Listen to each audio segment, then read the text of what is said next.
கம்யூனிஸ்டுக்காரரு சண்முகம். திமுக கூட்டணி இல்லைன்னு சொல்றதுக்கு நீ யாரியா? தமிழ்நாட்டில் திமுக கூட்டணி இல்லைன்னு சொல்றதுக்கு நீ யாரு? கூட்டணியில இல்லையா? நீ யாரு டிக்ளேர் பண்றதுக்கு? நீ வேணா கூட்டணியில இல்லைன்னு சொல்லு, கம்யூனிஸ்ட் திமுக கூட்டணியில இல்லைன்னு சொல்லு. ஆனா திமுக கூட்டணி இல்லைன்னு சொல்றதுக்கு நீ யார்? ரெண்டு எம்எல்ஏ வச்சுக்கிட்டு அவருக்கு முதலமைச்சர் ஆகணுமா? ஆனா அவர் கொள்கை தலைவர். தமிழ்நாட்டில் ஒரே கொள்கை தலைவர் அவர் தானா? ஆனா ரெண்டே எம்எல்ஏ வச்சுக்கிட்டு தன்னை முதலமைச்சர் ஆக்குவாங்கன்னு 2 நாள் கதவை திறந்து வச்சுட்டு உட்கார்ந்துருக்க.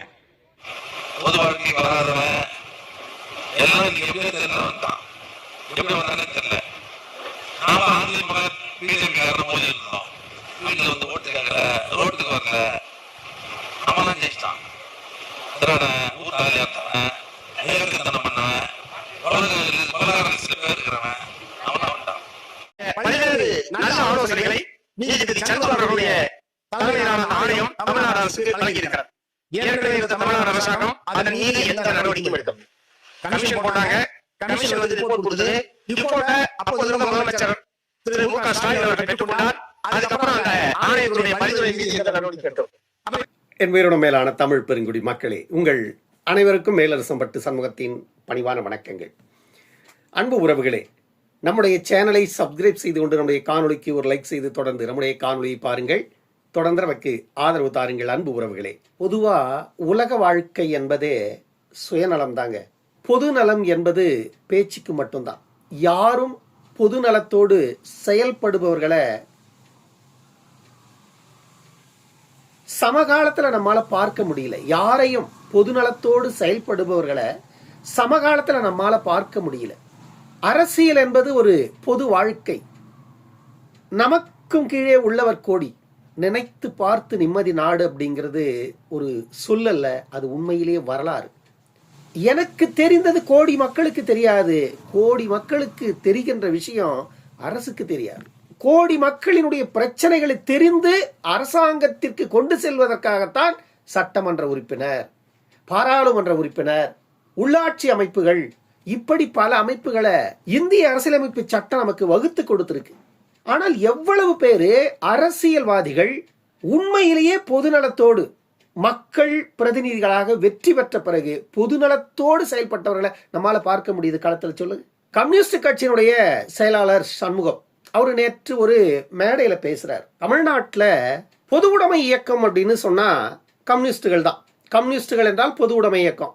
இவர்கள் வந்துட்டு எந்த ஒரு எதிர்பார்ப்பும் இல்லாம மக்களினுடைய வளர்ச்சிக்காக மட்டுமே களமாடுபவர்கள் தான் பொது உடைமைவாதிகள் அப்படின்னு நம்ம கேட்டு இருக்கோம். கடந்த கால வரலாற்றுகளை புரட்டி பார்க்கும் பொழுது சிலரினுடைய செயல்பாடுகள் அதை நமக்கு நினைவூட்டுது.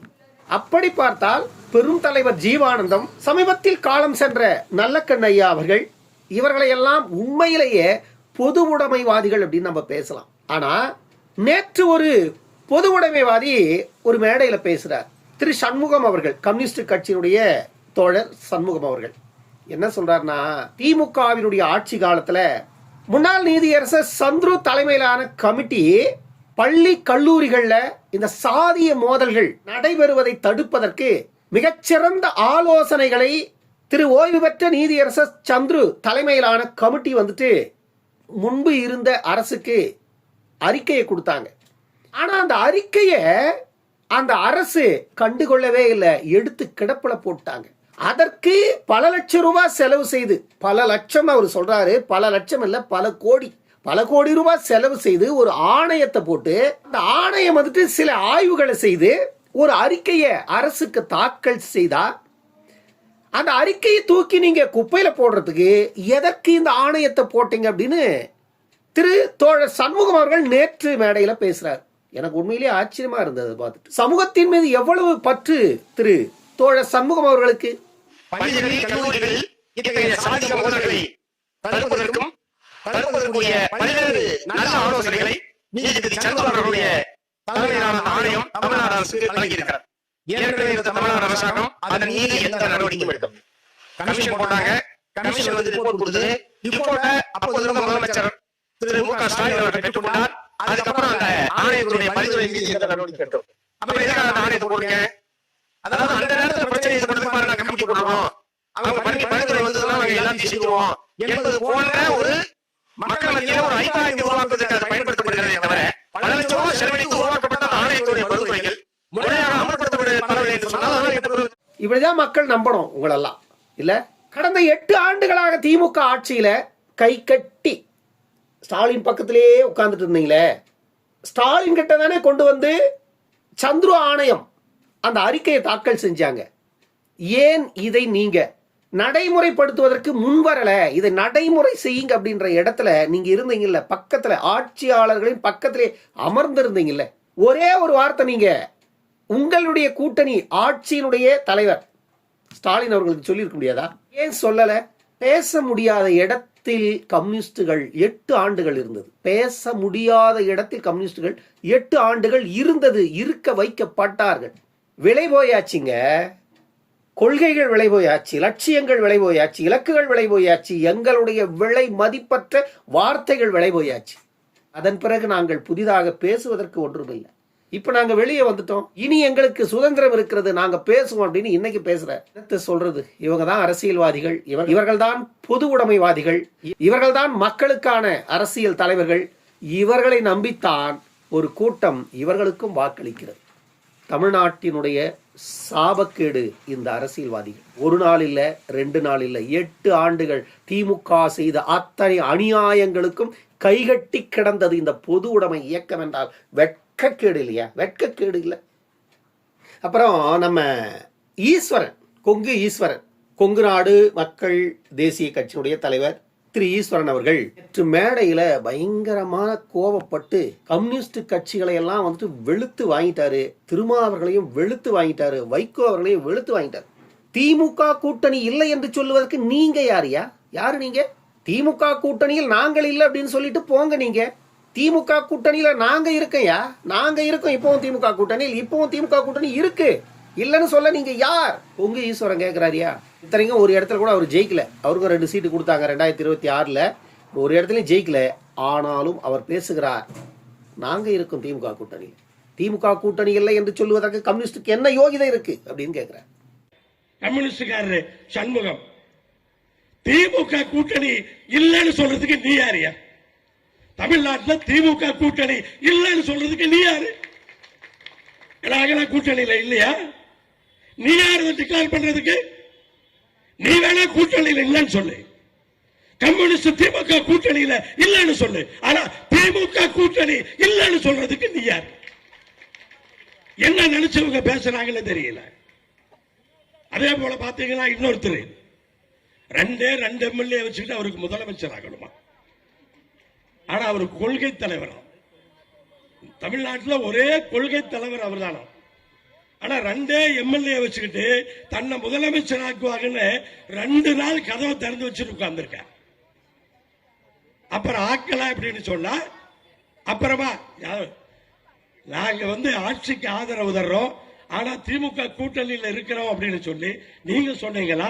திமுக தலைவர் சொன்னாரா? திமுக யாராவது சொன்னாங்களா? அவங்க ஆதரவு தர்றாங்க ஆனா திமுக கூட்டணியில் இருக்கிறாங்க அப்படின்னு யாராவது சொன்னாங்களா? நீதான சொன்ன, நீதான பேச்சு கொடுத்த. எல்லாரும் நாங்க ஆதரிக்கிறோம் ஆனா திமுக கூட்டணியில் இருக்கிறோம். அப்ப சொன்ன வாய் இப்ப ஏன் மாறுது? மு.க. ஸ்டாலின் கூட்டணி கட்சிகளை அப்படியே பொத்தி பொத்தி பாதுகாத்தாரியா? பொத்தி பொத்தி பாதுகாத்தார். அப்படியே வாரி வாரி கொடுத்தாரு திமுக கூட்டணி கட்சிகளுக்கு. வாரி வாரி கொடுத்தாரா? என்ன சண்முகம் சொல்ற? உண்மையா தாங்க சொல்றேன். ஈஸ்வரன் தாங்க சொல்றாரு மேடையில, வாரி வாரி கொடுத்தாரு. இல்லை என்று சொல்லாத வழங்கியவர் ஸ்டாலின் அவர்கள். தொடர்ந்து 8 ஆண்டுகள் வெற்றி பெற்ற வரைக்கும் இந்த கூட்டணியோடு இருந்தார்கள். இன்றைக்கு ஒரே ஒரு தோல்வி, எல்லாரும் வெளியேறி போயிட்டாங்க. பாருங்க, இப்படிப்பட்டவர்களை எல்லாம் நம்முடைய தலைவர் பெருந்தன்மையோடு மென்மையாக அணுகி வைத்து அவருக்கே ஒரு பாடம், நம்ம தலைவருக்கே ஒரு பாடம். 2000ஆவது ஆண்டிலிருந்து இந்த கூட்டணி கட்சிகளுடைய வரலாற்றை எல்லாம் அடுக்கிறார். இனி திமுகவுக்கு கூட்டணி கட்சிகள் மிக மிக அவசியம். இனி கொங்கு ஈஸ்வரன் அவர்களை திமுக ஒரு முதன்மை கட்சியாக பார்ப்பார்கள். ஏன்னா இத்தனை ஆண்டு காலமாக ஸ்டாலினுக்கு அந்த இடத்தில் இருந்தது விசிக. இன்றைக்கு விசிக ஆளும் கட்சியோடு ஐக்கியமாகிவிட்டது. இன்றைக்கு விசிகவினுடைய தலைவர் திருமா அவர்களையும் கடுமையாக சாடுகிறார். 2 சட்டமன்ற உறுப்பினரை வச்சுக்கிட்டு 2 நாள் கதவை திறந்துட்டு உட்கார்ந்துட்டு கிடக்குறாரு, என்னை முதலமைச்சர் ஆக்கிடுவாங்க அப்படின்னு. ஏய்யா, ஆசைக்கு ஒரு அளவு வேண்டாமா அப்படின்னு நான் சொல்லலைங்க, கொங்கு ஈஸ்வரன் சொல்றார். தமிழக அரசியலை ஒரே ஒரு மனிதன் ஒட்டுமொத்த ஊழல்வாதிகளையும் உளர வைத்து விட்டார். ஒரே ஒரு மனிதன், விஜய் என்ற ஒரே ஒரு மனிதன் ஒட்டுமொத்த ஊழல்வாதிகளையும் உளர வைத்து விட்டார். ஆட்சி மாற்றம் நடக்கும்னு யாரும் எதிர்பார்க்கல. விஜய் ஒருவர் மட்டுமே நம்பி இருக்கிறார். முதலமைச்சர் திரு விஜய் அவர்கள் மட்டுமே நம்பி இருக்கிறார், கண்டிப்பாக மாற்றம் நிகழும் அப்படின்னு. ஆனா யாரும் தமிழ்நாட்டில் நம்பல.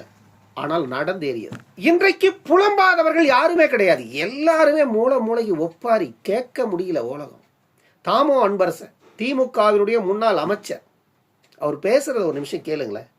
அவர் பல குற்றச்சாட்டுகள் அடுக்கிறார். இதெல்லாம் ஒரு கட்சியா அப்படின்றார். நாங்கெல்லாம் எம்ஜிஆரினுடைய ஆட்சி காலத்துல 13 ஆண்டுகள் காத்துக்கிட்டு இருந்தோம், இளவு காத்த கிளி போல காத்துக்கிட்டு இருந்தோம்.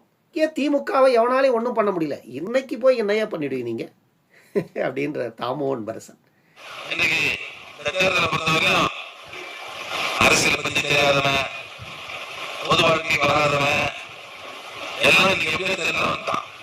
எப்படி வந்தானே தெரியல. நாம அதிமுக பிஜேபி காரணம் போது இருந்தோம், அவன் நம்மளை திட்டி இருந்தான். இந்த நாயை நம்ம கணக்கே தெரியல, இவன் தெரியாதே தெரியல நமக்கு. நான் அந்த மாட்ட கேட்பேன், நம்ம ஆளுங்கிட்ட இன்னும் அந்த விசில் எப்படி பார்க்கறானுங்க. ரெண்டு பசங்க அது 2-3 பசங்க அது மூஞ்ச பார்த்தா ஓட்டு போட மாட்டான். மொத்த மாதிரி சொன்னாங்க.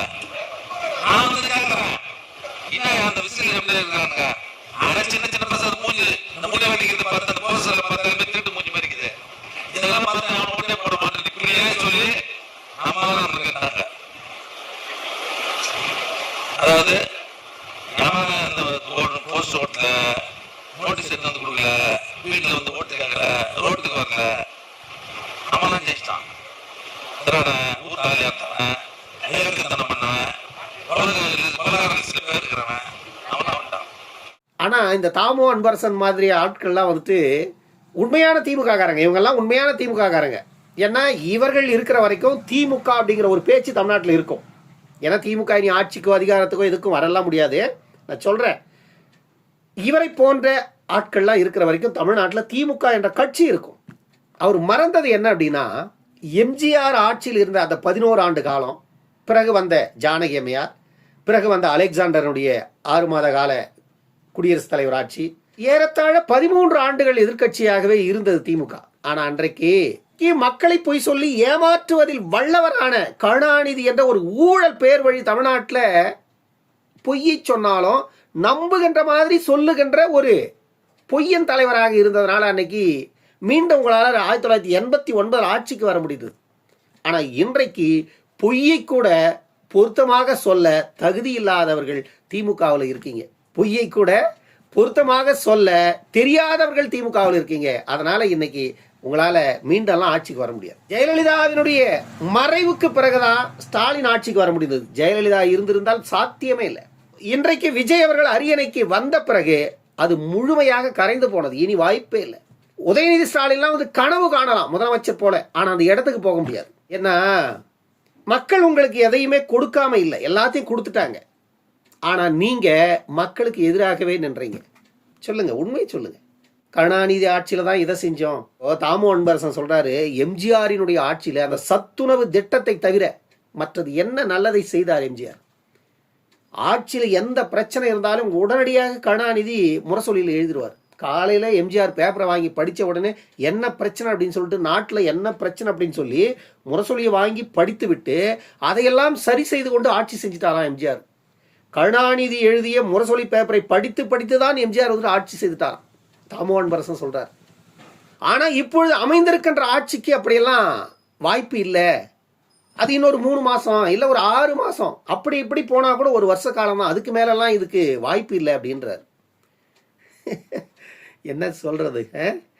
1,72,00,000 மக்கள் வாக்களித்த ஒரு அரசை எவ்வளவு ஏளனமா பேசுவீங்கடா நீங்க? நான் கேட்கிறேன்.